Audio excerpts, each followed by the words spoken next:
Hello guys, welcome to my channel RS Function. आज मैं आपके साथ मैडली लव यू का अगला पार्ट एक्सप्लेन करने वाली हूँ। हमने पिछले पार्ट में देखा था कि वांगजी ने बीइंग को फोर्सफुली किस कर दिया था और उसने कह दिया था कि वो बीइंग किसी के साथ भी घुल मिल नहीं सकता, वो किसी के साथ बात नहीं कर सकता। उसने स्ट्रिक्टली कर दिया है कि कह दिया है कि बीइंग सिर्फ उसका है।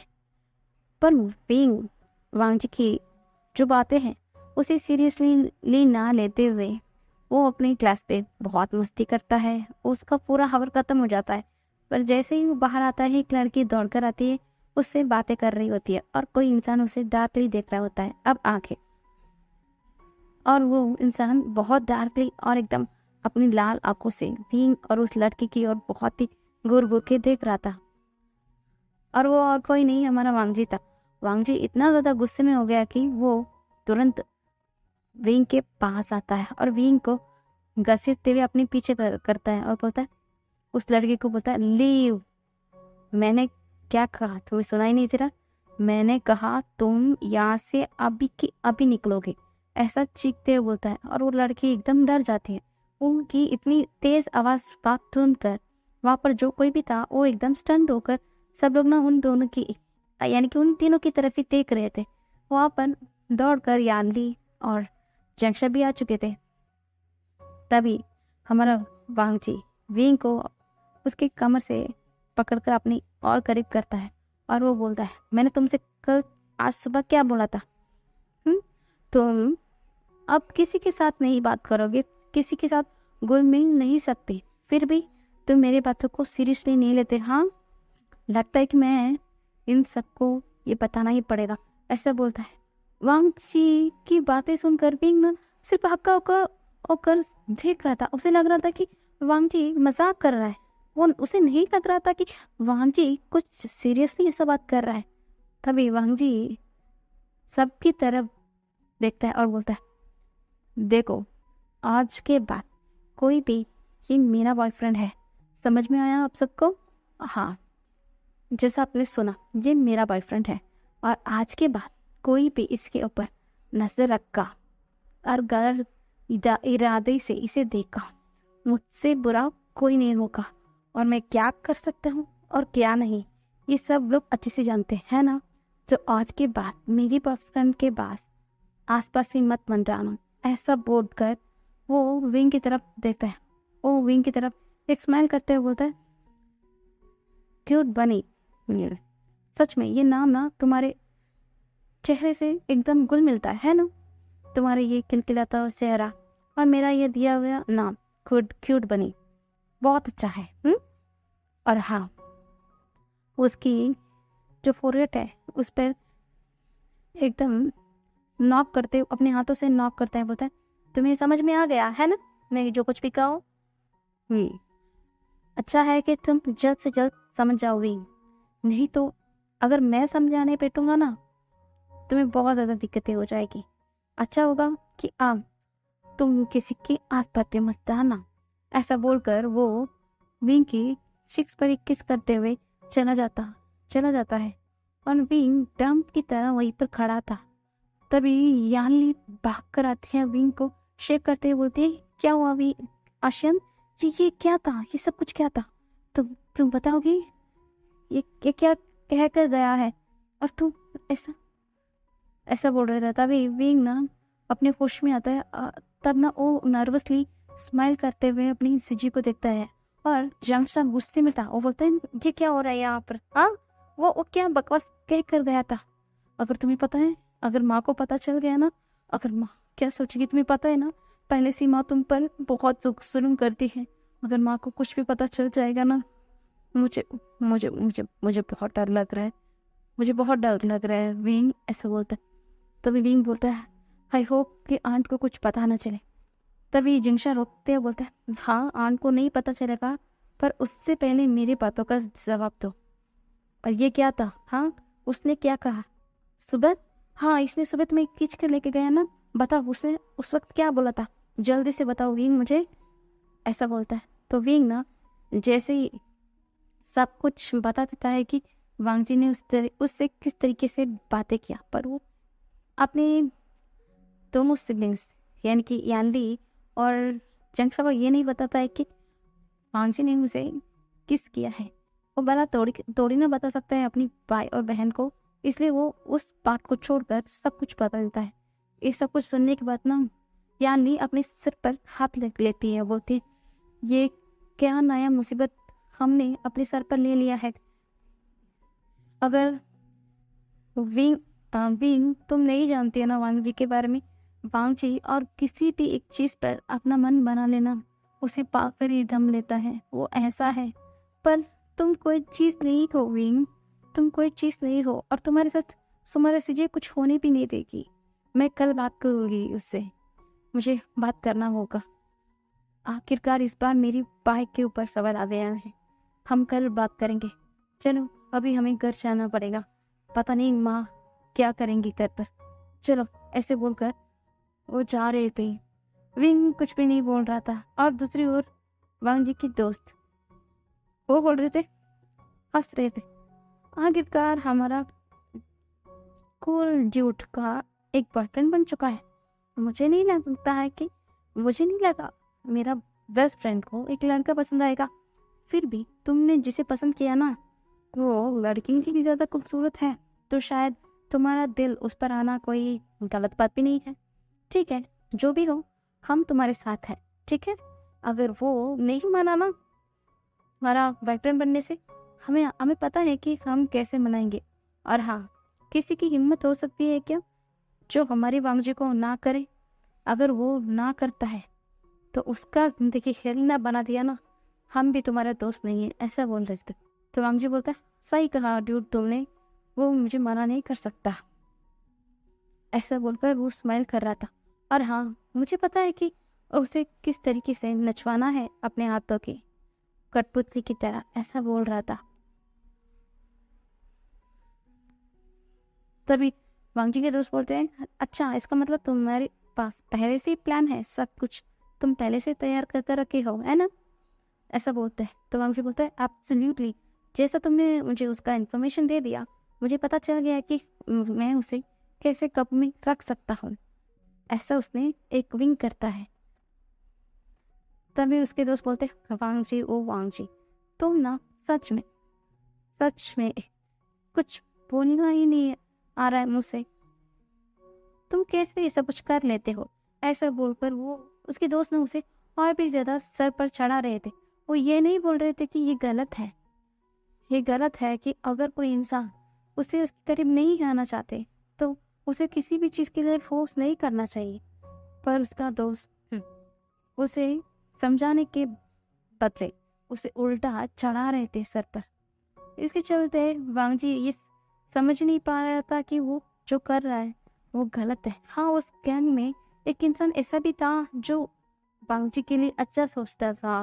वांगजी कुछ चीजें गलत करता तो उसे रोकता था कि वांगजी ऐसा मत करो। पर वो ज्यादातर देर ना अपने कॉलेज का टाइम नहीं बिताता, क्योंकि उसका जो इंटरेस्ट है वो अलग ही इंटरेस्ट है उसका।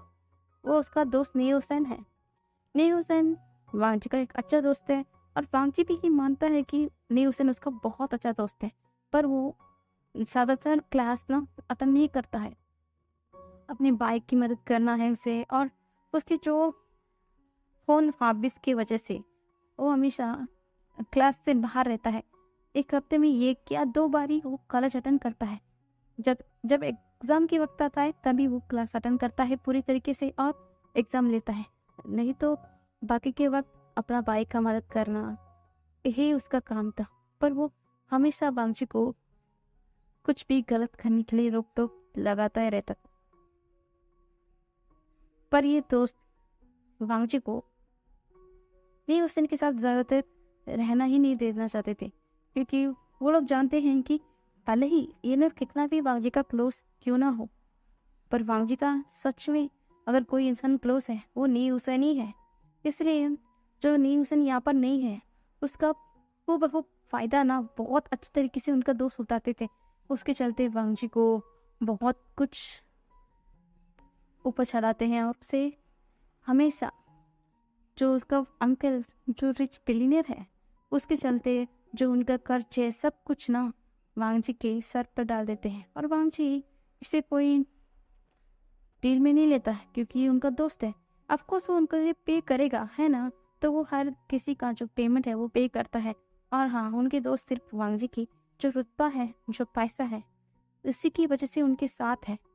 काश ये वांगजी पहले ही समझ पाता, पर वांगजी कुछ भी नहीं समझता। वो अपने दोस्तों के साथ बैठकर बातें करने में बिजी था।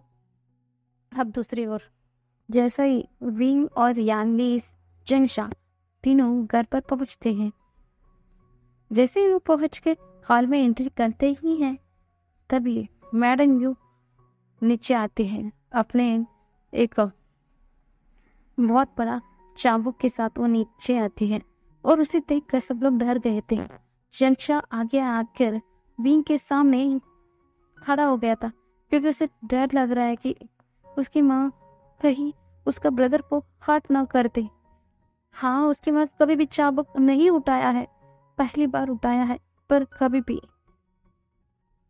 ऐसा कुछ करती है तो सच में उस वक्त हर्ट सिर्फ विंग ही होता है। उसकी मदर कभी भी विंग को चाबुक से नहीं मारा है, फिर भी उसकी माँ उसे बहुत बार इतना ज्यादा डांटा है, इतना ज्यादा बहुत ज़्यादा सुनाया है कि वो ऐसा लग रहा था कि उसे चार चांटे ही मार दे, यही बस होता है। इतना ज़्यादा उसे नीचा दिखाना, उसे उसकी कैरेक्टर पर उंगली उठाना, बहुत कुछ मैडम यू ने कर चुके हैं। पर आज मैडम यू का ये रूप और ऊपर से उनके हाथ में चाबुक है, ये अच्छा वाइब नहीं दे रहा था दोनों भाई बहन को। पर वांगजी यानी कि विंग जंगशा को हटाते हुए सामने जाकर खड़ा होता है। तभी मैडम यू नीचे आती है और चीखती है, बोलती, आखिरकार तुमने वही किया ना जिसका मुझे डर था। तुम यही कर सकते हो। पता नहीं क्यों मेरा हस्बैंड और मेरे 2 बच्चे बेवकूफ बच्चे हैं, तुम पर ना अंधों की तरह विश्वास करते हैं। मैं कह रहा हूँ ना कि तुम इतना सीधा दिखते हो, जैसा हो नहीं। पर ये लोग काश मेरी बात सुन लेते। देखा, मैंने कहा तुमने सुबह सुबह क्या कहा, याद है? मैंने कहा कि तुम इतनी ज्यादा सच कर किसे सेड्यूस करने के लिए जा रहे हो। आखिरकार तुमने उस बात को सही साबित कर ही दिया है ना। ऐसे बोलकर वो हंसती हैं सब। तब ना ये सुनकर तीनों जन एकदम शांत हो जाते हैं, पर विंग अपनी मुट्ठी को कसकर बांधकर खड़ा हुआ था। तभी मैडम यू विंग के चारों तरफ घूमती है, बोलती, तुमने वही कर दिया। हाँ, स्कूल गए नहीं, अमीर देखो कौन देखा नहीं, बस शुरू कर दिया अपना काम, है ना? उसे लुभाने का ये करते हो ना। हाँ, आज भी तुमने यही किया, ऐसा बोल।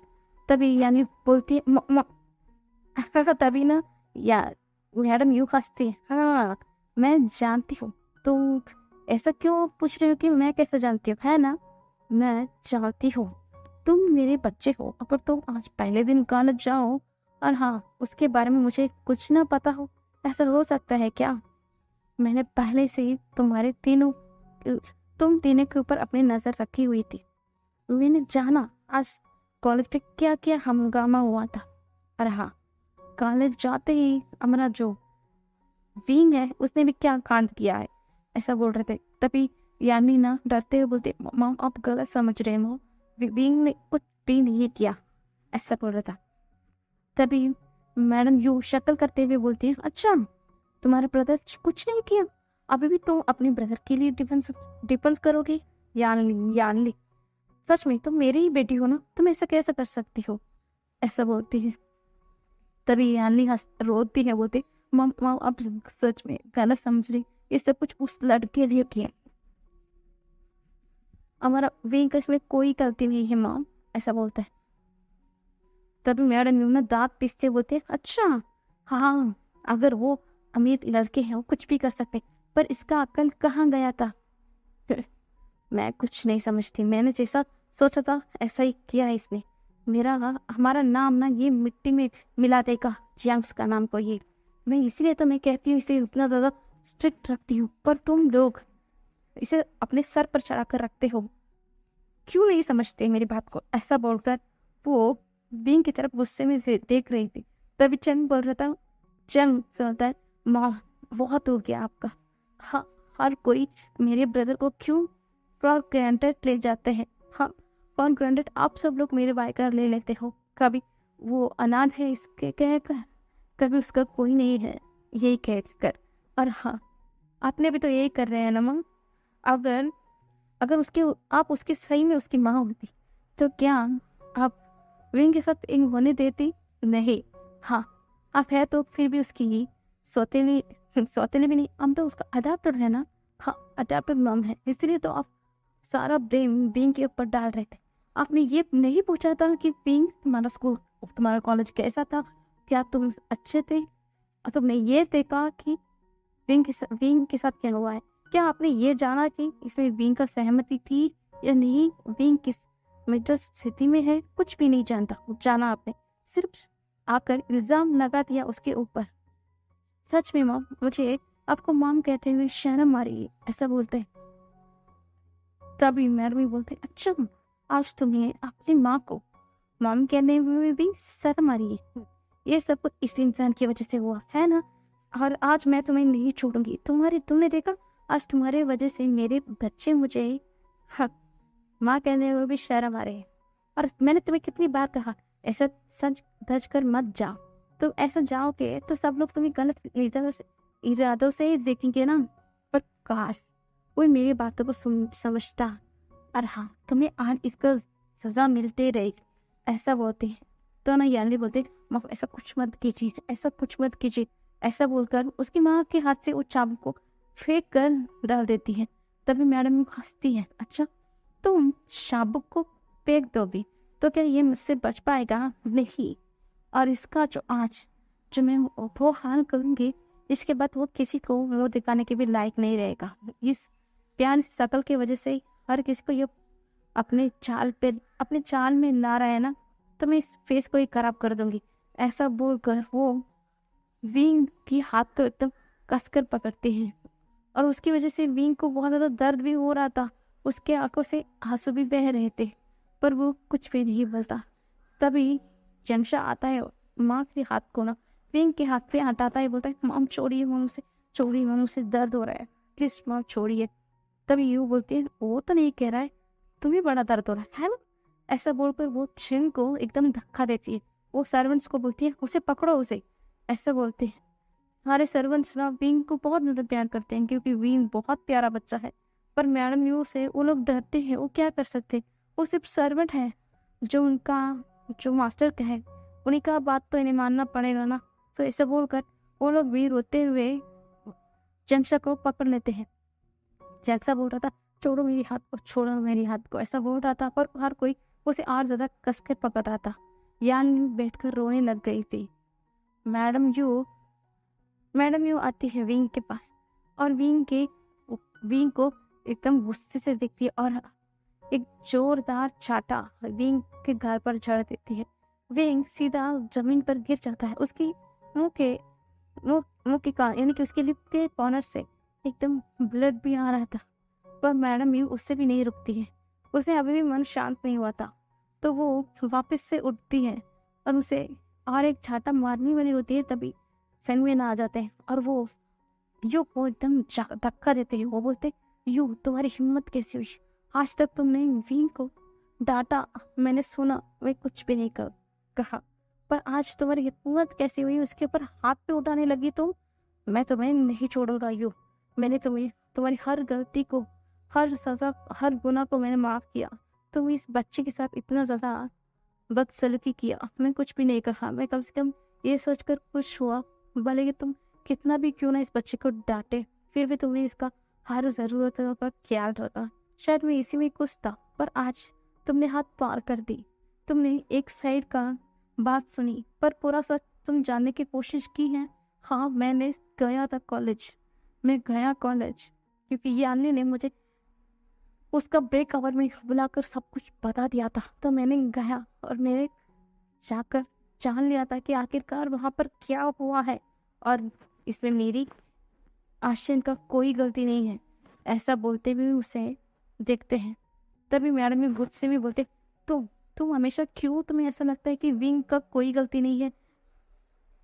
तभी फेनमियन चीखते हुए बोलते, हाँ क्योंकि वो मेरा बेटा है, मेरा बेटा, और मेरा बेटा कभी भी नहीं गलत कर सकता है। हाँ भले ही मैं उसका बायोलॉजिकल फादर नहीं हूँ, फिर भी मैं उसका अडॉप्टेड फादर हूँ।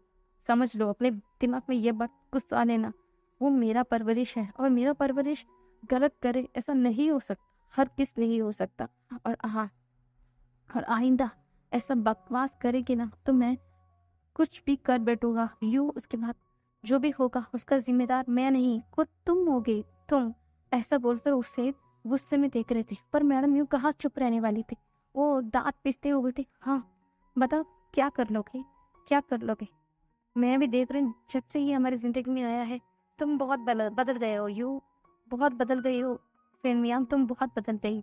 लगता है कि तुम्हारे दिल में अभी भी वो ही है ना? ऐसा बोल रहे थे। तभी फेनमियांग गुस्से में बोलते, यू तुमने बहुत बकवास कर ली। ऐसा गुस्से में आते हैं वो, यानी कि वो मैडम यू को इतना ज्यादा गुस्से में आ जाते हैं क्योंकि आज मैडम यू ने वो बात कह दी है कि जिसे उन्हें कहना नहीं चाहिए। उन्हें कैसे कह सकते हैं कि अभी भी फेनमियन के मन में जो विंग की मदर का ही गायन है, वो कैसे कह सकते हैं? इतने साल उनके साथ उन्होंने रहा है, फिर भी ये कैसे कह सकते हैं? आज उनका भी गुस्से का जो पारा है हाई हो चुका था। वो भी आज अपने गुस्से में आ चुके थे। फेनमियन भी वो इतना ज्यादा गुस्से में थे कि वो यू को मारने के लिए हाथ उठा दिया था और वो छाता मारने ही वाले थे। तभी मैडम यू को धक्का देते हुए बीच में विंग आ जाता है और वो थप्पड़, जो खरा थप्पड़ था, वो विंग के दूसरी गाल पर भी पड़ चुका था। और उसी वक्त जो विंग है वो बेहोश हो चुका था। वो नीचे गिर गया तो यानी एकदम चीखते हुए बोलती, आशियन आशियन तुम्हें क्या हुआ है बच्चा? आशियन उठो उठो। तभी जियांग भी बोलता है, छोड़ो अभी तो मुझे छोड़ो। ऐसा बोलकर उन सबके हाथ को झटकते हुए विंग के पास आता है और रोता है, क्यों गलती कोई और करे, सजा क्यों मेरा विंग को हमेशा भुगतना पड़ता है? गलती उस वांगजी ने किया, आज उसका सजा मेरा ब्रदर को क्यों मिल रहा है? ऐसा बोलकर रो रहा था। तभी मैडम यू देखती है पर वो कुछ भी नहीं कहती है। पर जैसे ही विंग ने मैडम यू को उस जगह से हटाने के लिए धक्का दिया था, उसके चलते मैडम यू के सर पे ना थोड़ा सा कट लग गया था। जो वो गिरी तो जो डाइनिंग टेबल के नोक पर जाकर गिरी, तो इसलिए उनका जो सर पर हल्का सा चोट लग गया था और उनके सर से खून भी आ रहा था। और वो जैसे ही अपने हाथ को बैलेंस करने के लिए नीचे रखा, चौड़ा था हाथ में भी वो छा चुका था।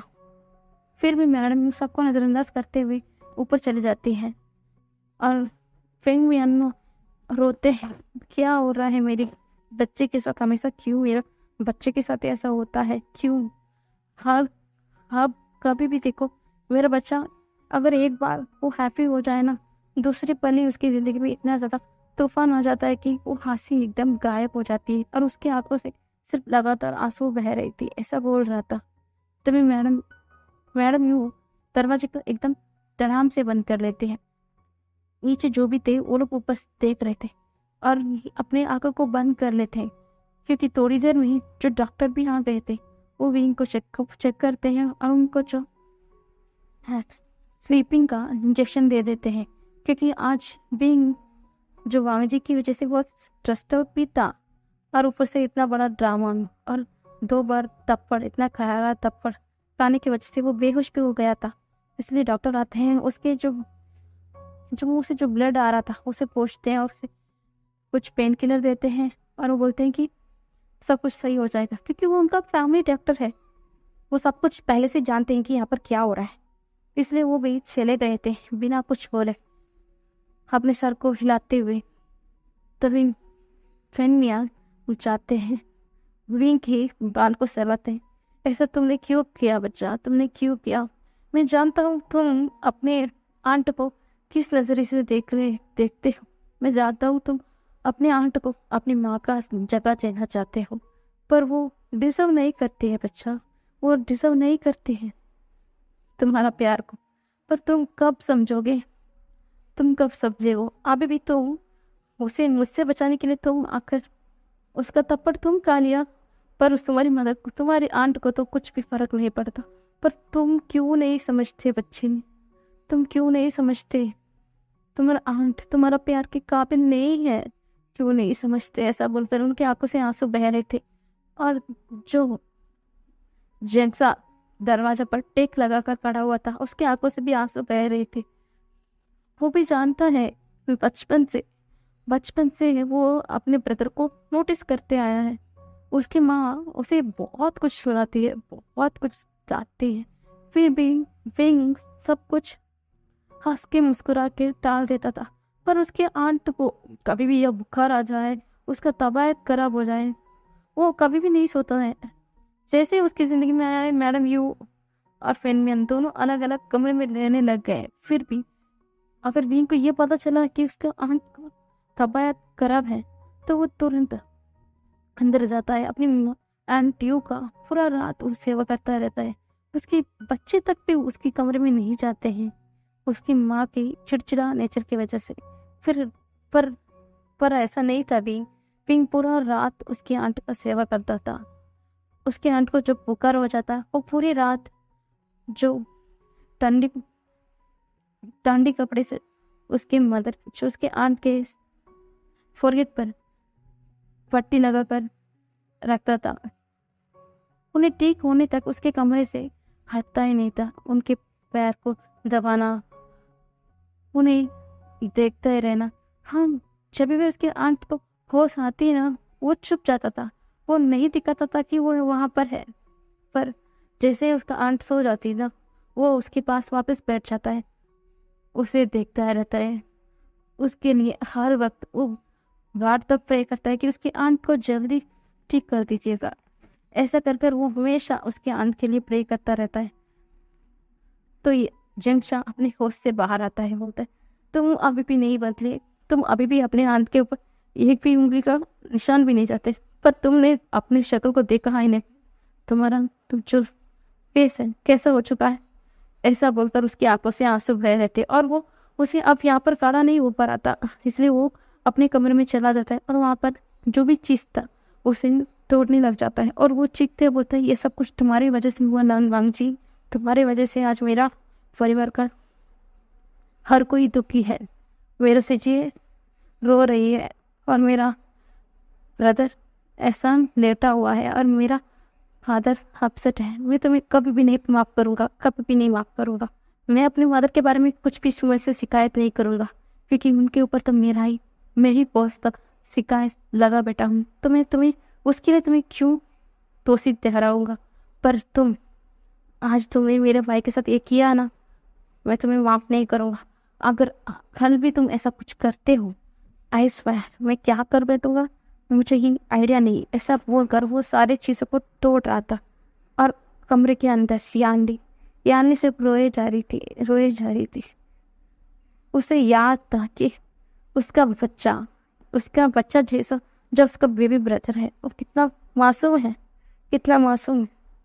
वो बचपन से हमेशा उससे बड़ी दीदी का दर्जा दिया ही नहीं, बस उसके पूरी तरीके से निभाया भी है। हर वक्त उसके आसपास मंडराना, सीजे कर कर वो बच्चे की तरह कैसे घूमता फिरता है। अभी भी वो शायद कॉलेज जा चुका है, पर उसके नजर में आज भी वो 3 साल का बच्चा ही तो है। वो रोती है, वो बोलती है अपने फादर को देख कर, कभी भी क्या माँ हमारे आशीर्वाद को एक्सेप्ट कर पाएंगी? फादर मुझसे ये नहीं देखा जा सकता। अगर मेरी एक दिन शादी हो जाती है तो मैं यहाँ से चली जाऊंगी, पर मेरा आशीर्वाद का क्या होगा? मुझे बहुत डर लग रहा है। दिन ब दिन माँ विंग से बहुत बुरी तरीके से बर्ताव कर रही है। आज तो हद हो गया, उन्होंने हाथ भी उठा लिया है मेरे आशीर्वाद के ऊपर। मुझे बहुत डर लग रहा है, बहुत डर लग रहा है फादर। ऐसा फेनमियन के गले लगकर रोने लग जाते हैं।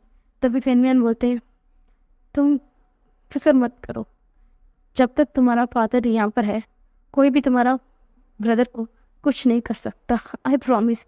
ऐसा बोलकर वो उसके फोrehead पर किस करते हैं, बोलते देर हो गई है बेटा, तुम जाओ अपने कमरे में चले जाओ और सो जाओ, मैं हूं ना आशिन के पास। ऐसा बोलकर और चले जाते हैं। तो यानी कि यान्नी भी रोते हुए वहाँ से बाहर चली जाती है। फिर मियान आते हैं और विंग की बाल को सहलाते हैं और उसके फोर पर किस करते बोलते हैं, गुड नाइट बेटा, अच्छे से नींद लेना। और हाँ, वो कोई भी लड़का हो तुम्हें अगर परेशान करता है ना, भले ही तुम्हारा अंकल इतना ज़्यादा बड़ा बिजनेसमैन क्यों ना हो, फिर भी मैं उससे निपट सकता हूँ मेरे बच्चे के लिए। ऐसा बोलकर उसके पॉकेट पर किस करते हैं और लाइट को बुझाते हुए बाहर चले जाते हैं। चलिए गाइस, आज का पार्ट हम यही ख़त्म करते हैं।